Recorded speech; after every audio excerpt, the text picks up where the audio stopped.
Bonjour les amis, vous allez bien? Parfait.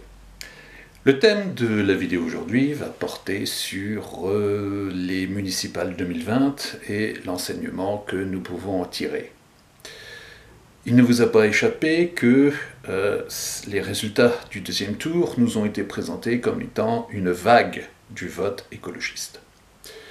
Bizarrement, on a complètement squeezé le fait que 60% des Français, 60% des électeurs ne se sont pas déplacés pour faire entendre leur vote. Donc ça réduit fortement la notion d'impact du vote écolo, puisqu'on peut estimer que 60% du commun des mortels ne se sont pas déplacés pour aller voter. Le vote appartient en fait aux militants, aux sympathisants qui, eux, ont profité de cette opportunité pour faire entendre leur vote. Ce serait plutôt comme ça que l'on pourrait analyser les choses. Et c'est aussi inquiétant, c'est le fait que 60% d'abstention, cette année, c'est devenu totalement normal. On ne s'en inquiète pas. Les journalistes ont complètement gobé cette notion et oublient de nous la présenter dans leur soi-disant analyse. Alors malheureusement, cela va avoir des conséquences. Des conséquences qui vont se traduire tout de suite dans le centre-ville de nos villes. Alors si vous êtes des citoyens attentifs, si vous êtes des gens qui observez ce qui se passe autour de vous, vous avez sans doute constaté que les centres-villes vont mal. De plus en plus de boutiques ferment. De plus en plus de vitrines sont garnies d'une pancarte à vendre ou à louer. Et ce, pendant des années. Regardez, même à Lille, sur la Grand Place, vous avez des commerces à vendre ou à louer vides depuis maintenant quelques années. Nous ne parlerons pas de ces artères, hier commerçantes, aujourd'hui réduites à des déserts commerciaux. La faute à qui ? Il faut constater que depuis une quarantaine d'années, une cinquantaine d'années, tout a été mis en place pour valoriser les centres commerciaux à l'extérieur des villes, où là, on a un accès facile, on a un parking gratuit, on a toutes les commodités possibles et imaginables. Et tout a été fait pour handicaper le commerce de proximité en centre-ville, c'est-à-dire des centres de circulation complètement farfelus, un parking limité, un parking payant de plus en plus cher, ce qui a entraîné la ruine de tout un tas de petits commerçants. Donc la destruction de l'emploi.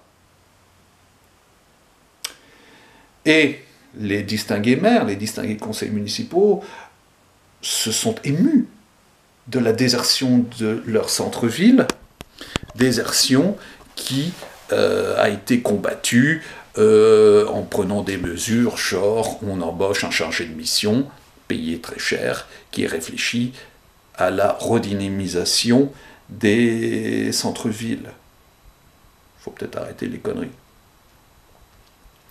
Alors, on en revient à nos chères municipales de 2020. Vous avez vu les premières déclarations des nouveaux maires, surtout quand ils sont soi-disant verts. On va durcir la lutte contre l'automobile, contre la circulation. Ouais.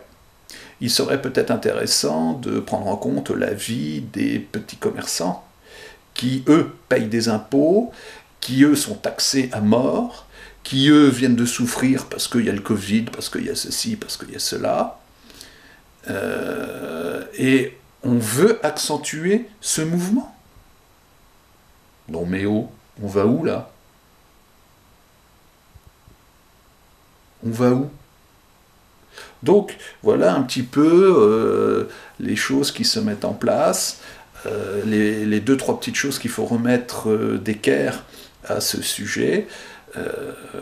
Et puis, il y a quand même quelque chose aussi qui est absolument effarant, c'est par exemple, dans certaines villes, on a mis en place des sociétés foncières mixtes pour redynamiser les centres-villes.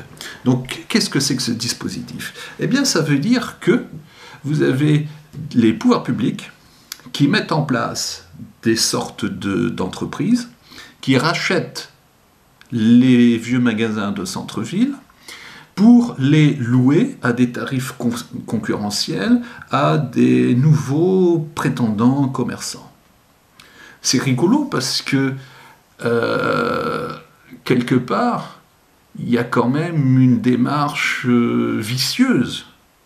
C'est-à-dire que les politiciens ont ruiné les petits commerçants en détruisant la valeur de leurs boutiques, à tel point que ces boutiques étaient devenues invendables.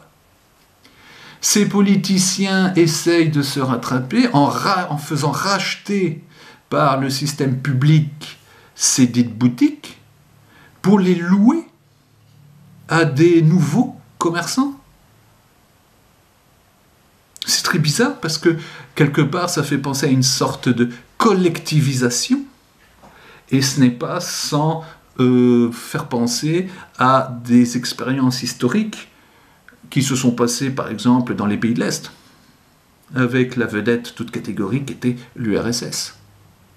C'est bizarre de voir ce système-là se mettre en place dans nos contrées.